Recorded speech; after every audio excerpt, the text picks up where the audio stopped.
All right. Hey, everybody. This is Dr. Nick Mouawad from McLaren Bay Region, and this is Hey, Bay City.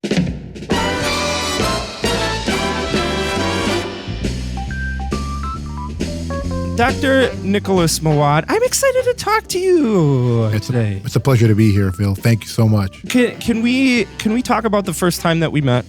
Oh, yes, we can. So Elena Gant, marketing director at McLaren. She's amazing. Good friend of mine.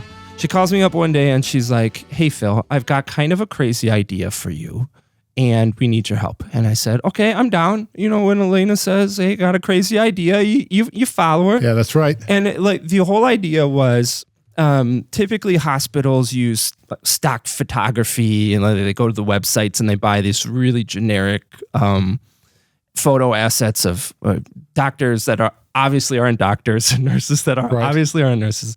She's like, what I really want to do is take great photos of our people and have you interview them.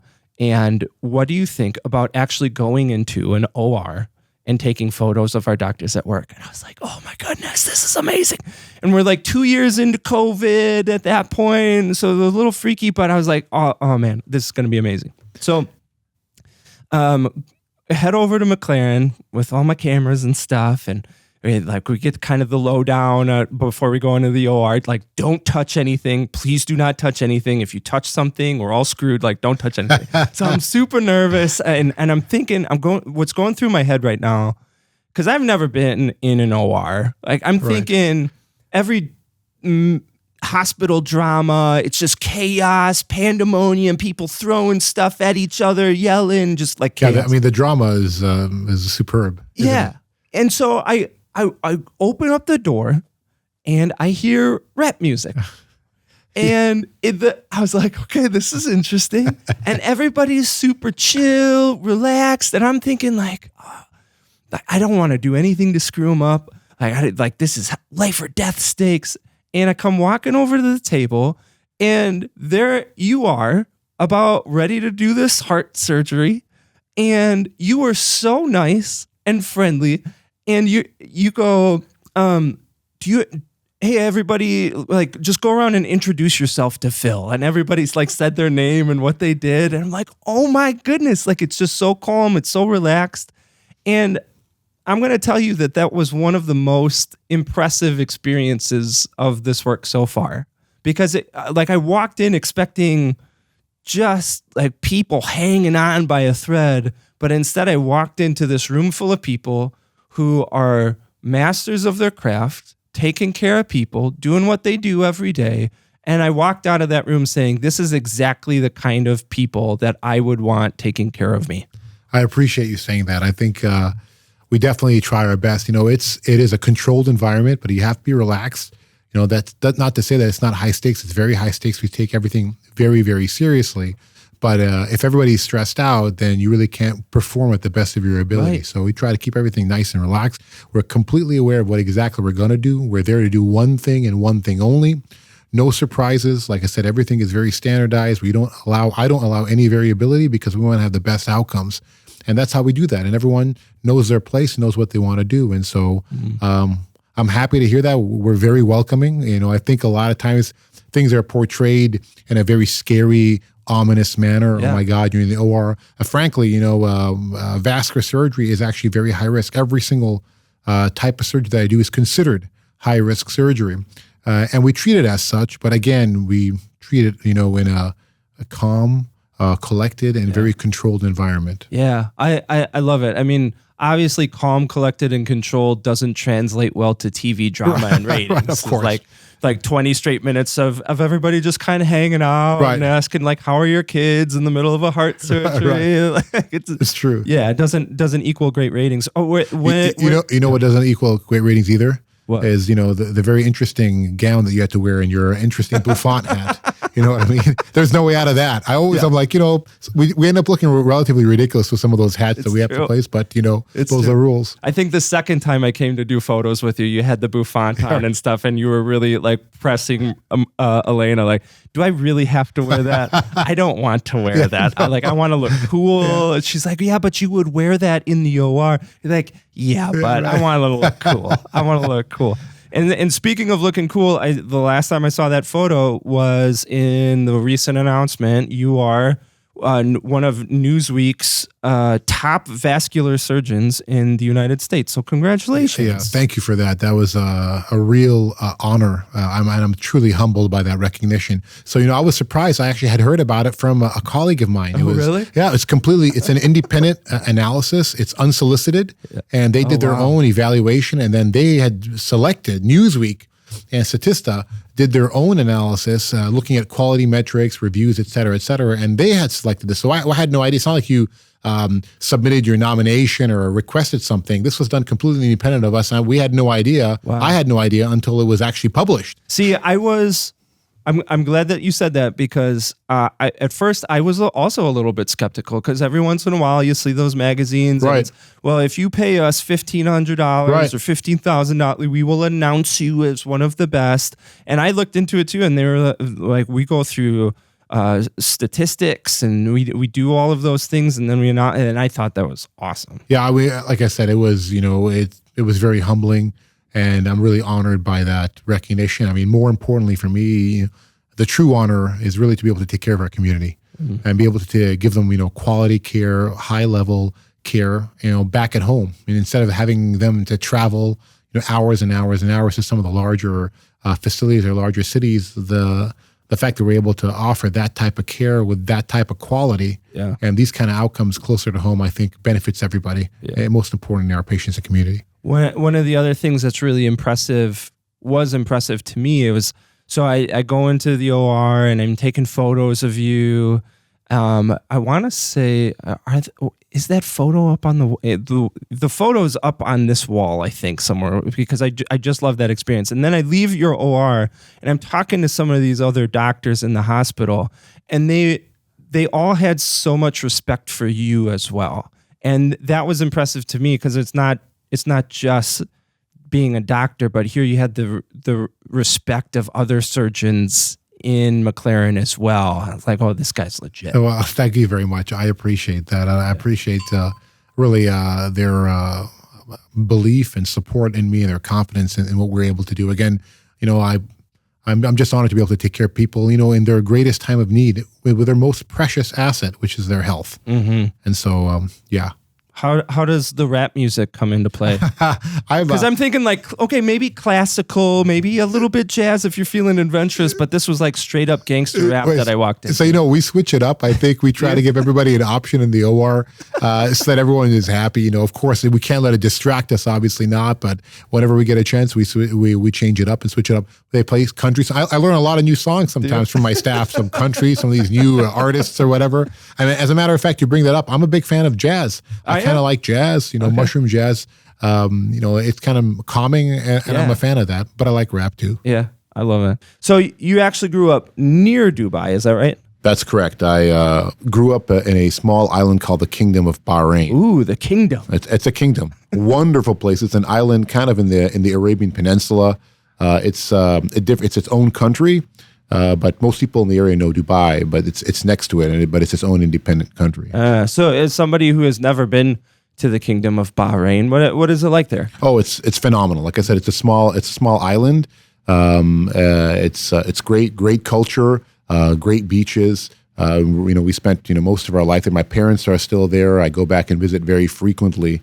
It's a wonderful place. I mean, lots of great education, a great financial harbor. It's phenomenal. You should definitely take the time to go visit. Oh yeah. So all you folks going to Dubai, take a little detour to Kingdom of Bahrain instead.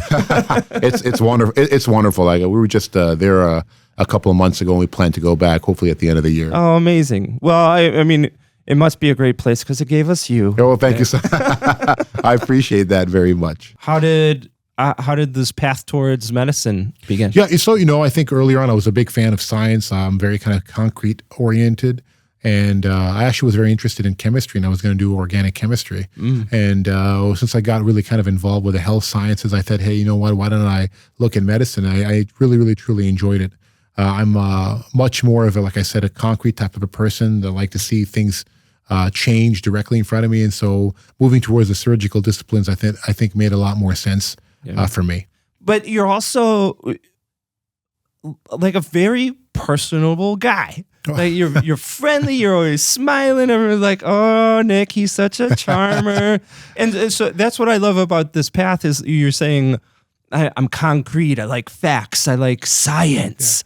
Yeah. But it's not like the book nerd kind of like I don't know how to talk to people. Like you're very charismatic. So I love this. Like you get the science part, but then you also get to double down on another strength where you're just a good dude. Thank you. I appreciate that. Yeah. It's like, I think life is very important. I think there's so many things to see out here, out and about, and so many things to enjoy and experience. And when you see people, and sometimes they're most difficult times of need, and, the last thing and the thing that you really don't want to see, particularly in some of their eyes, is a regret. So there's so many things to be able to enjoy, and I think people should enjoy that. And I believe that myself, but I agree. I'm a big science guy. Right. I like the hard facts. Yeah. Nick Mouawad, the science guy. Where'd you go to medical school? So I spent some time in Canada first, but then I went to I lived 7 years in Dublin, Ireland. I went to, and it's true. Cool. And it's true. The Guinness does taste different. Is it? It does. Is it better? It's better. It's better. Yeah. I spent 7 years in Dublin, Ireland at the Royal College of Surgeons, and it was a fantastic experience. It was really some of the formative years, really got to meet a lot of people, travel a lot around Europe, see a lot of different cultures, see a lot of different languages, and kind of, really bask in a lot of that type of history. But I adored it. It was fantastic. Wow. My twin brother's been to Ireland. He's got the Guinness. What about the Jameson? He probably downed a bunch of Jameson too. Yeah, it's kind of a funny story how he got there. I was working for him. He builds guitars here in Saginaw, and I was working for him at the time. And we got this message one day from Jason Momoa of Game of Thrones, like the Jason. Yeah, the Jason, like Momoa. The Aquaman Jason. Yeah, like he's really unbeknownst to us, he's really into handmade things. Like he's all about makers, and like if you make hats, he wants your hat and things like that. So he's also into music, and so he has sent us a message and was like, "Hey guys, just want to say I love your guitars." And we came up with this funny idea to like audition for his Netflix show. It's the one where Frontier. It's where he's like throwing hatchets and stuff. Right. And so we came up with this funny spoof video of us like fake auditioning for a show, and he sent it to him, posted it on Instagram. He's like, "Oh, that's so great. Can I buy one of your guitars?" And Matt says, "Well, I'll give you one for free if you kill me on an episode of Frontier." And Jason says, "What are you doing in July?" And so Matt flies out to Ireland where they're filming this show, and they're filming it on this like castle. And so he's hanging out with Jason. They dress him up like a red coat, and there's this like split second scene of Matt is up on the fortress, the castle, and he's got like the rifle over the stones, and Jason throws his hatchet and knifes him. No way. Yeah. That is awesome. Yeah. That is awesome. Yeah. He got to go on that trip. I didn't get to go on that trip. Have you ever been to Dublin? No. Oh, you got to go. Is it awesome? It's awesome. Like, why is it awesome? People are great. They're so lively. Yeah. The countryside's phenomenal. There's really so much history there. And I mean, it's just a great time. Yeah. I was actually back there in April for a couple of days. Oh, really? Which was for fun or for work? Well, actually, I was invited to be the guest speaker at one of their Vascular conferences. So I got to go down there and catch up with a bunch of old friends. And it was the student has become the teacher over there. Wow. It just means I'm getting older, is what it means. Yeah, you got the gray in the beard. Yeah, right, like he can come back and speak. But it was great. I'm really intrigued by places that have old history. Yeah. Like there's such a culture there, and that's what really intrigues me. Like the stories that you get from simply a country being around for so long. Right. I mean, you'll see that in a lot of the architecture, and there are places like it's like the first ever pub ever. or like the first ever. There's a lot of things that are like rather impactful and very dramatic. It's not just like, oh, this is something that just happened a couple of years ago, or this is a new fad or trend. Yeah. I mean, these are like really, really like historic things that go on. Wow. Yeah, cool. Okay, I'm jealous of both my brother and you now. So thanks. Where do you go after Ireland? After Dublin, I ended up moving to Michigan. I ended up coming here for some training. I lived in Ann Arbor, where I did I finished my general surgical training for a few years. And then after that, after spending 5 years and change in Ann Arbor, I went to, and yes, I'm going to say it, I went to the Ohio State University.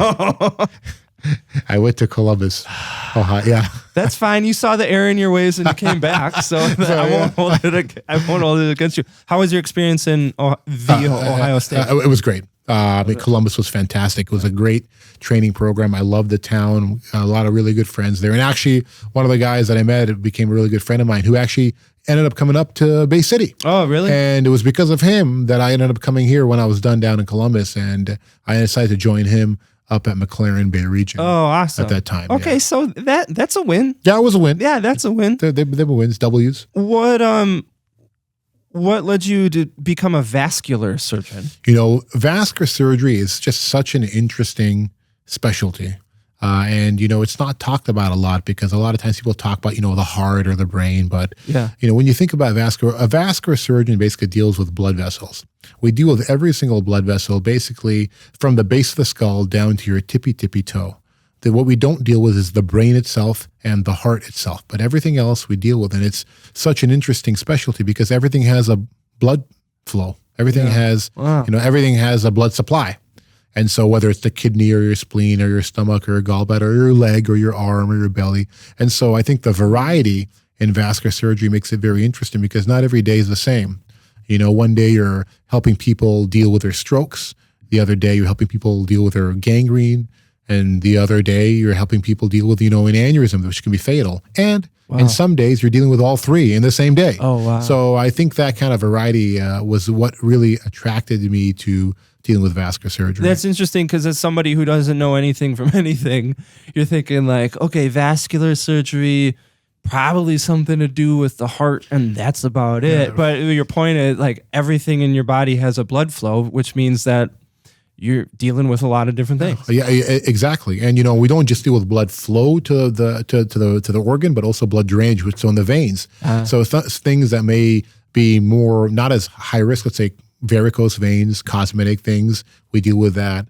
Leg swelling, blood clots in the lungs, blood clots in the legs, all that. Any basically you're like a blood surgeon. Yeah. You deal with bleeding and clotting primarily. And it's great because there is more than one way to deal with a particular problem. And just as long as you can come up with a safe and durable solution, then that works. Wow. Also, with vascular surgery as a whole, there is, it's a specialty where, you really develop a strong rapport and relationship with your patients, because not everybody needs an operation. So you can help them with medical management, make sure that they're doing well with their blood pressure meds and their cholesterol and their lifestyle changes and all that kind of stuff.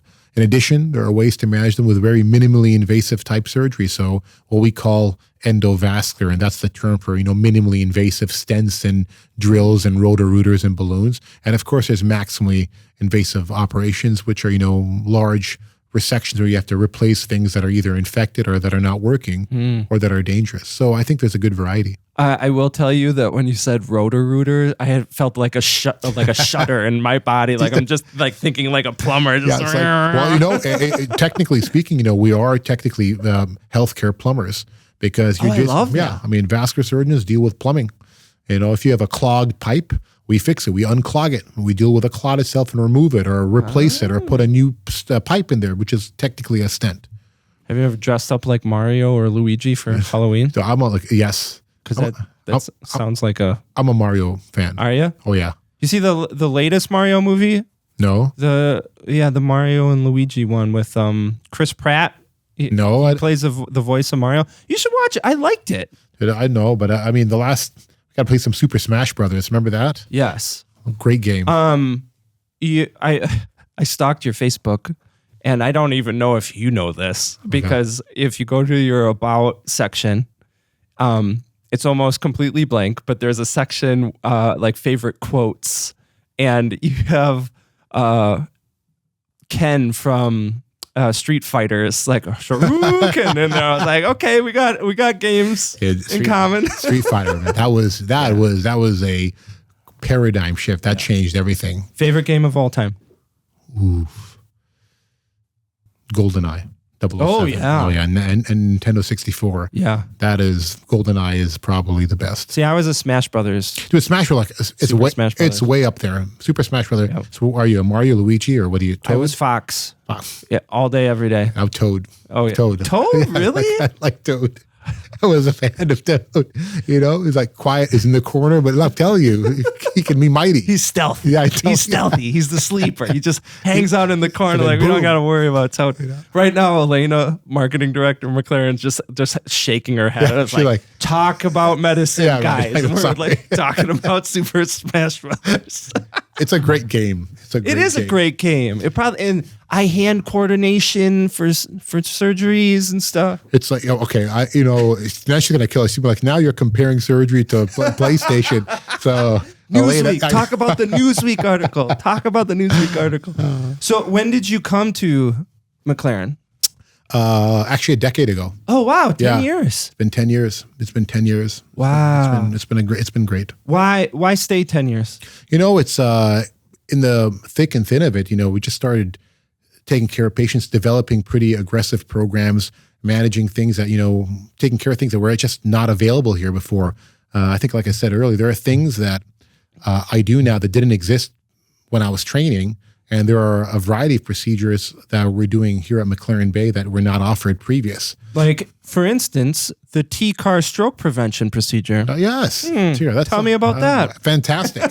So TCAR stands for transcarotid artery revascularization. So in surgery, there's a lot of like mnemonics, that particularly vascular, TCAR, EVAR, FEVAR, BVAR, CHEVAR, all these kind of things, just because otherwise the medical terms are so long and extended and winded. But the TCAR procedure is actually a newer procedure where you basically fix a blockage in your carotid artery. The carotid arteries are what supply your brain. If they get severely narrowed or if they get completely blocked, you can cause a stroke. And so before they get completely blocked, we want to fix them. And you can fix that usually with a stent. If you don't fix it the traditional way, which is by removing or cutting out all the disease. And so the TCAR procedure is a newer procedure where through a small incision, usually at the base of the collarbone, you can get up into the carotid itself and open it up by placing a stent and deploying a stent in there. And patients do very well, and the risk of having a stroke is very, very, very low. And you brought that to McLaren? Yes. That procedure was not available before I got here. And now we do the most in the state of Michigan. And it's a very well tolerated procedure. Now, not everybody qualifies for it. I think that's important. A lot of people also qualify for the traditional method, which is, what's called an open carotid. And what's important to know, and I think especially for you and for the listeners and for whoever, is that one procedure is not necessarily better than the other. Because if one was better than the other, we'd be doing the better one all the time. Right. Some are preferred in certain situations and certain anatomies, and others are preferred in others. And so, a vascular surgeon technically is able to tailor what procedure works best in what particular anatomy. So, because we can do them either open or endovascular or minimally invasive or whatever it may be. Yeah, I think that's such a good point, because if I go in for a procedure, or I have an issue and we have to address it, I'm thinking in my head, I need the absolute best procedure for everyone. And I think your point is, well, we need to pick the absolute best procedure for you. Absolutely. Because you're different than patient B from patient C, and we want to make sure we've got the best outcome. And that doesn't mean always this answer. Absolutely correct. I think everyone's always like, well, I want you to do what's better. And like I said, if one procedure was better than the other, that would be the only procedure we'd be doing. We wouldn't even give you the option. Of course. We wouldn't even talk about exactly. Our goal is to take care of you with something durable and safe. But like I said, some procedures just work better in certain scenarios and others work better in other scenarios, all with the same equal appropriate outcomes, but the manner in which the procedure is done or which procedure is particularly offered can vary. You said that you do the most TCAR procedures in the state of Michigan. Yeah, as a single operator. Okay. Yeah. How many take a wild guess. How many surgeries do you think you've done in 10 years? So a TCAR procedure, or you mean like in surgeries in general? Oh God. I don't know. Upwards of probably,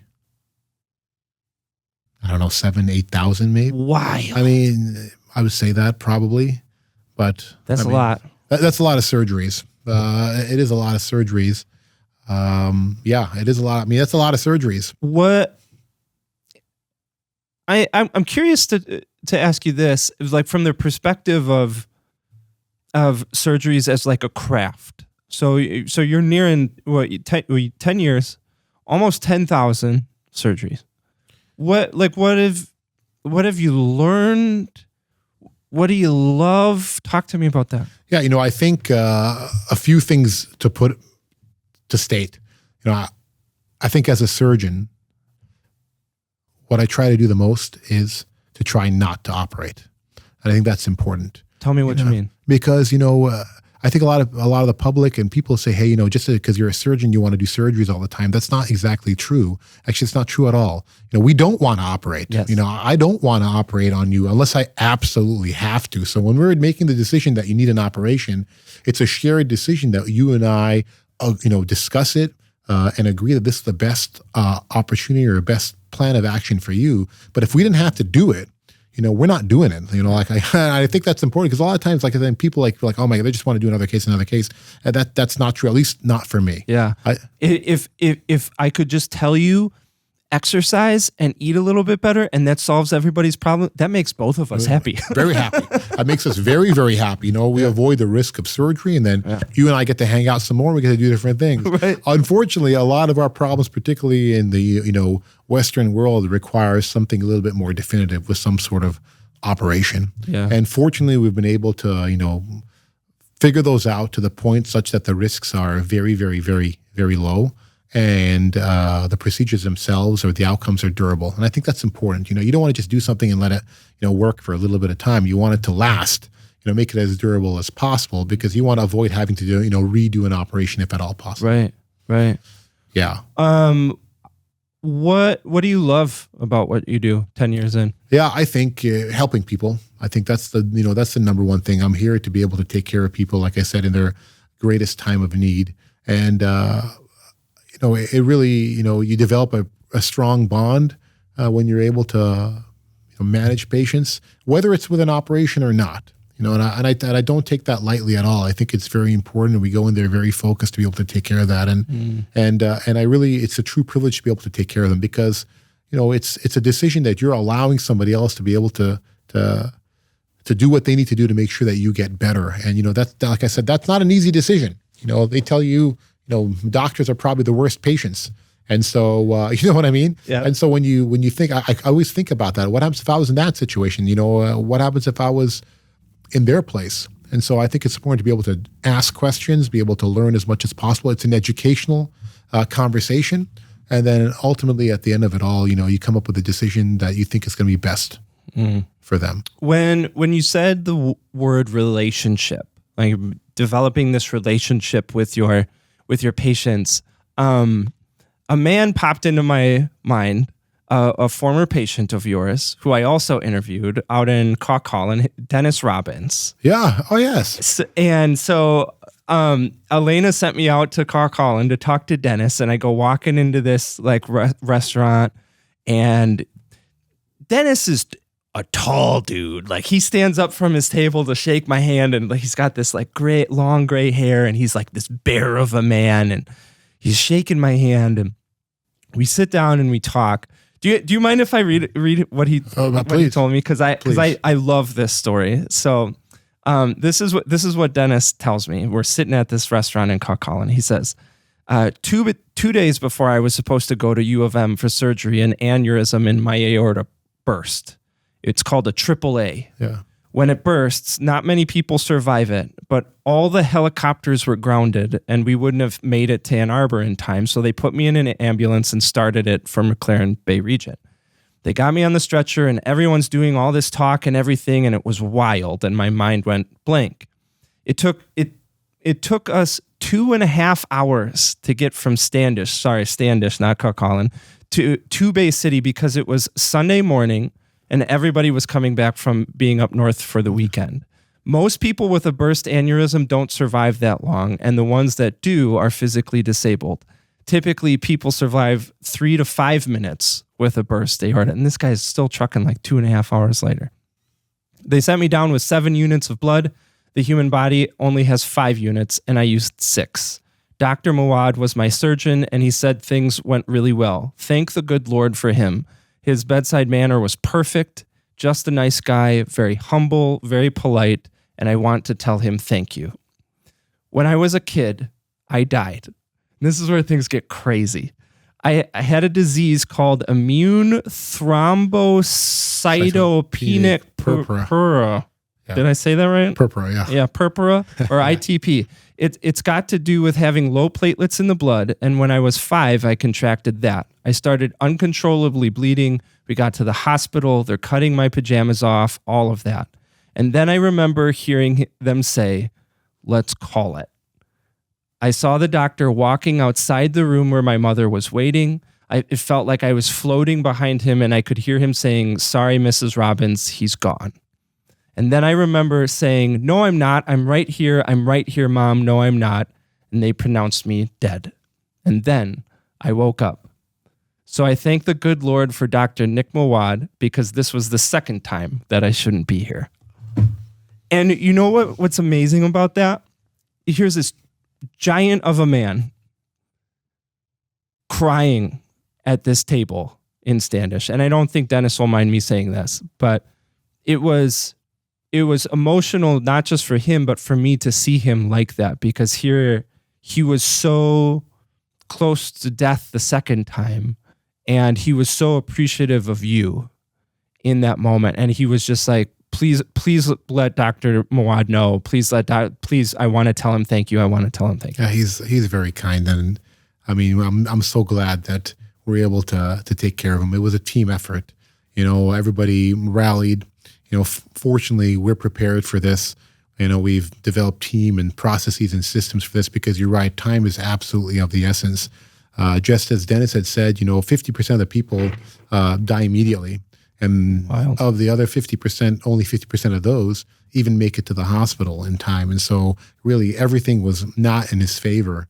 But I remember that day, and I remember Dennis, and I've seen him several times in clinic after that. Have you? Like I said, yeah. Awesome. And he's very kind, and I appreciate his words. Yeah. Dennis, if you're watching this, we're glad you're still around, dude.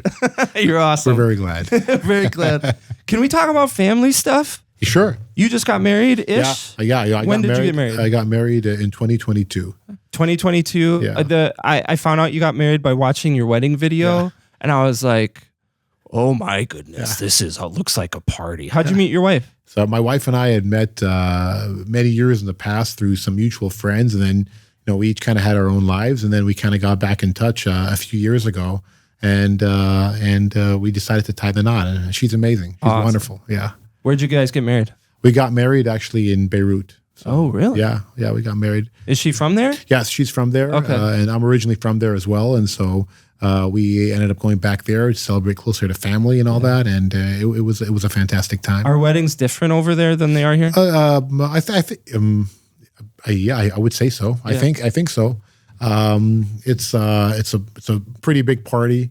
They usually tend to be much larger, like several hundred people, if not more. And so I think that's a little bit different. Yeah. And it was challenging for us because it was during the middle of COVID. And so so that was a little bit, difficult with travel and trying to arrange things back and forth. Yeah. But it worked out well. And I'm proud to say that nobody from the wedding that attended or the wedding party got COVID. Yeah. So we were pretty happy. That's how you do it, people. But she's amazing. So. And then last year, you became I became a dad. What was that like? I was I talk about something that really changes your life or your perspective completely. That was, after even being involved in medicine and seeing the things that you do, that was completely a life-changing thing for me. So it's been great. I have a little son, and we have a little son. And it's so much fun. What's your son's name? His name is John. He goes by JC. Yeah. Awesome. JC. John. Yeah. Yeah. For me, sometimes you hear dads say like, I saw my kids and I like immediately my life was different. And like, I don't even remember processing that moment in that way. Like with our first daughter, Evelyn, like all of a sudden, this life is in the world and you're like, oh wait, like I'm responsible for this. And then like, there's 1,000 things like I got to take care of my wife and I got to take care of You're her. 100% responsible for them. You know, they're 100% dependent on you, which is an interesting, perspective, you know, again, as a dad. Yeah. You don't get to just like take a time out from being a dad for a couple of days. Like I need a vacation. Like you just handle JC and like, I'm going to be in the back room or something. Yeah, no. I'll talk to you on Thursday. That luxury. That, you know, and a lot of times they tell you, as a physician, you're like, well, you know what? Oh yeah, you're used to being up all night. You're used to being able to dealing with stress. You're used to being able to deal. I mean, it's totally different. It really is totally different. Like I don't think anything prepares you for it until you're actually in it. The only real piece of advice I got that I remember before we had Evelyn, I was talking to Jen Karras from Amigo Mobility. Jen, you're awesome. Talking to her on the phone, and she was like, Phil, I'm going to tell you the only piece of advice that I really remember getting. And I said, I'm all ears because I have no idea what I'm doing. And she said, the best thing about being a parent is that you get to decide what kind of parent you want to be. And I love that piece of advice. That's great. Because it was sometimes the advice is like, well, you should do X, Y, and Z, and you should do this and this and this. And if you give your kids chicken nuggets, you're going to screw them up for the rest of their life, like all of those things. And it's like very burdening. Right. Like already you're freaking out. And like now you have all this pressure coming from all over the place. But when she said that to me, it was very empowering because she said, will you love your family? I said, absolutely. She's like, there you go. Now go be the parent that you want to be. And I was like, yeah, I can be the dad I want to be. So I love that. What have you learned about parenting, or what has JC taught you, or like what's I think like kind of similar to what you said. There's really no formula, and I think you keep worrying. What if I do this and something bad's going to happen if I don't do something else or whatever, and you worry about that. And I think really there just is no formula. You got to do what works for you. And when I say you, as in you and your family, and I think everybody's a little bit different. You know, some people may want to do like, spend more time outside or inside or eat ice cream or whatever it may be. There's always something that makes you feel, I think you put it very well, Willie. There's like a lot of burden. You feel like, oh my God, I'm going to do something wrong. Yeah. And how can I mess this up? I remember driving home from the hospital with my wife and Evelyn in the car going like 3 miles an hour. I threw those hazard lights on. I'm driving like 3 miles and like, I don't care if you're honking at me. I got a baby and I got a wife in the car. Right. So you're going to wait 45 minutes. I think that's true. I think we all are like that way in the beginning because it's like, it's unknown, at least it's uncharted. It's unknown. You're really not sure. And, and obviously the risk is too high. You're not willing to take any risks whatsoever. So I think we were similar. I think we were probably going 1 mile per hour, I think. That makes me feel better. So let's go from tips for being a dad. What does it take to be a good surgeon? Like if I'm somebody, let's say that I'm a mentee of yours, like what would you tell me to kind of set me on the right path? What are the elements to being a good surgeon? Yeah, there are so many things. I think being a good surgeon, I think also emanates from your particular character. You want to have the highest level of integrity. You want to have the highest level of honesty. I think that's important. You got to really place your patient and their care above your personal needs. And I want to say a shout out to my wife and my family because I spent a lot of time at the hospital, and they take the brunt of that because I want to take care of people, and sometimes that means that's less time that I spend with them, and so that's something that I really cherish them for for understanding. And I think that's important. Of course, you need to know your material. You need to know what to do and what not to do. I mean, I think that goes without saying. Right. But more importantly, I think, based on your particular character, I think it's important. So study hard, be available. They tell you the 3 A's: be affable, be able, and be available. And just be a good human. I think that's important. I think whether or not you're a surgeon or not, I think, for us in our community, particularly our small knit community like we have over here, there's no place for, hate and all that. I think, just be a good person. We're all here to be able to enjoy life, be able to enjoy each other and be able to, take care of each other. We're all sharing the same resources. So why not be able to enjoy it all together? Now tell me top 3 tips to hopefully prevent me from ever seeing you inside an operating room. I tell everybody, it's always an honor to be able to take care of people. But I always tell them, and I mean this in the nicest way, you don't want to see me. Yeah, because I would love to see you again. I just don't want to be laying on the table. Right. If you're seeing me, that means things. There are some things that need to be taken care of. Yeah. And like I said earlier, there are high risk. Obviously, what goes without say is you want to be as healthy as possible. So eat good, exercise, and avoid smoking. Vascular disease is 100% related to smoking. The more smoking you do, or the more smoking you do, the more you smoke. How about that? It makes more sense. The more the arteries get diseased and can have blockages and narrowings. Again, depending on what vascular bed you're dealing with, whether it's the neck or the arm or the leg or the belly or the heart, you have certain consequences like stroke and gangrene and aneurysms and heart attacks and all that kind of stuff. So that's number 1. Number 2, enjoy things with moderation. I think that's important. I'm going to give you 4 because I think it's important. 3, get your screening. I think that's important. I think we're so used to over here in the Western world to be very reactive. Oh my God, I have pain. Let me go figure it out. Yeah. I have a heart attack. That means I have to go to the doctor now. Exactly. It's like when a lot of these things can be managed up front. And I think that's important to remember. And then, go get your checkups. What does it take? Go see your primary care doctor. They're available. Once a year, you get whatever tests that you need to get done. That at least helps you get on top of whatever problems may occur. I love your point about the link between smoking and vascular disease, because I think that's something like a risk that we're not necessarily conscious of if we're smoking. We're thinking like lung disease. Right. But we don't necessarily think about how it affects other parts of the body too. And then you wake up one day and like, I've got some vascular issues, and I didn't even expect that. Right, and it doesn't come suddenly. It's over years and years and years that it occurs, and it is what it is. It's one of those things that it is an absolute association between more smoking and more vascular disease, and and that can be very challenging for people. When this is a little bit of a circle back, you're here 10 years at McLaren. What is it about the culture there that has made you stay? Because I'm thinking like medicine, like it's intense and stressed out, and people are angry at each other, and like you just go like rotating hospitals every 2 years because you can't stand the people around you. But you're the second really world-class physician at McLaren who's like, I've been here for a decade plus, and I love it. What is it that you love? I think we have a great culture. I think the people that work there are committed to the community. I think they're committed to the patients that we serve. We have a large, what's called catchment area. We have a lot of people that come from, far areas, the Thumb, up north, even from the west side and so forth that come there. And I think, we can promise you a dedicated, committed,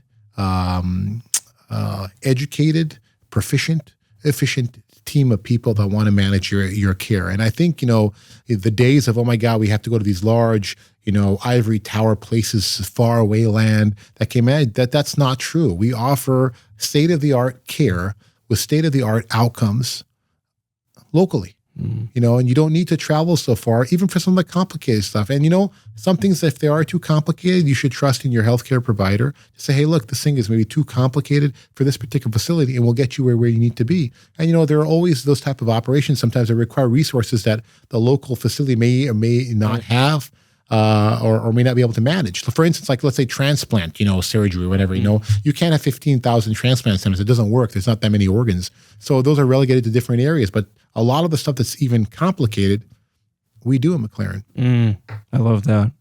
I want to speak to kind of the culture and the folks that I met right after I walked out of your OR, because I was so taken by that experience. I went home and I wrote a little piece about my experience there, Now, I won't read the whole thing, but I want to read the kind of the last part, if you'll humor me, just for a moment. Let me pull it up here. So I go walking out of your OR, and I go from your OR to another one. I think it was like orthoscopic surgery. I think they were working on a knee or a hip or something like that. And just OR to OR, and I'm meeting all these people, and I continue.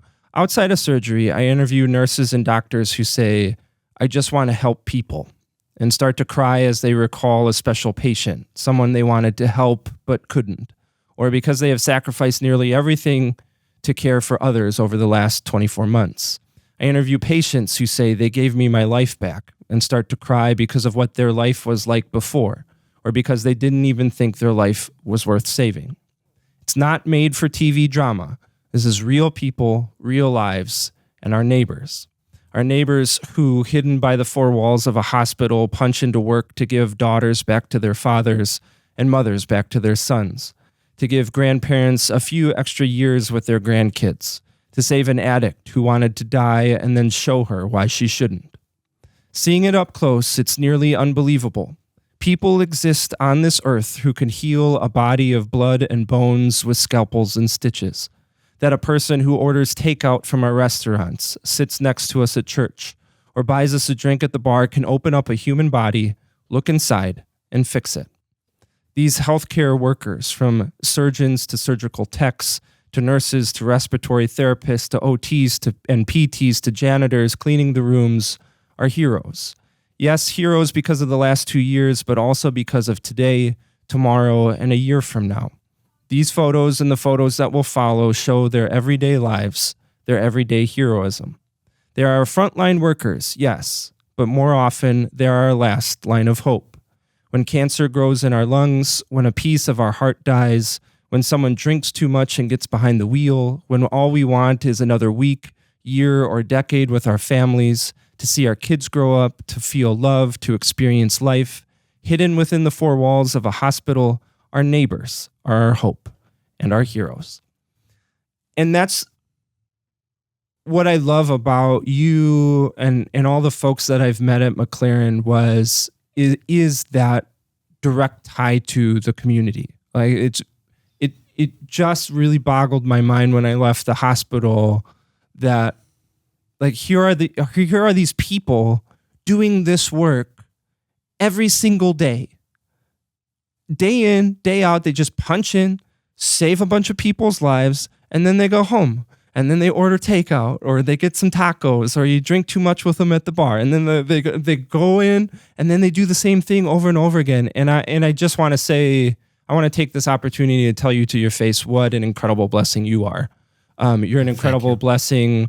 Hopefully not to me in a direct operative capacity, but you're a blessing to all the thousands of people that you've helped. You're a blessing to this community. You're a blessing to McLaren, and I just want to thank you. Thank you, Phil, and I want to say thank you to our community and to the patients and the people that live here for trusting me, trusting us with your care. That's a decision that I don't take lightly at all. And it's a difficult decision sometimes, and when you're not sure, when you're entering some uncharted waters, you don't know because you're not the physician or you're not the healthcare team, but we are. So I thank you for saying that. It really is an honor to be able to take care of our community, but really the thanks goes to them for allowing us to take care of them in their time of need. Nick Mouawad, McLaren Bay Region, I want to thank you so much for joining me today. You're awesome. Thanks so much, Phil. I appreciate it. Dude, you're so cool, and you're Thank you. good at what you do, and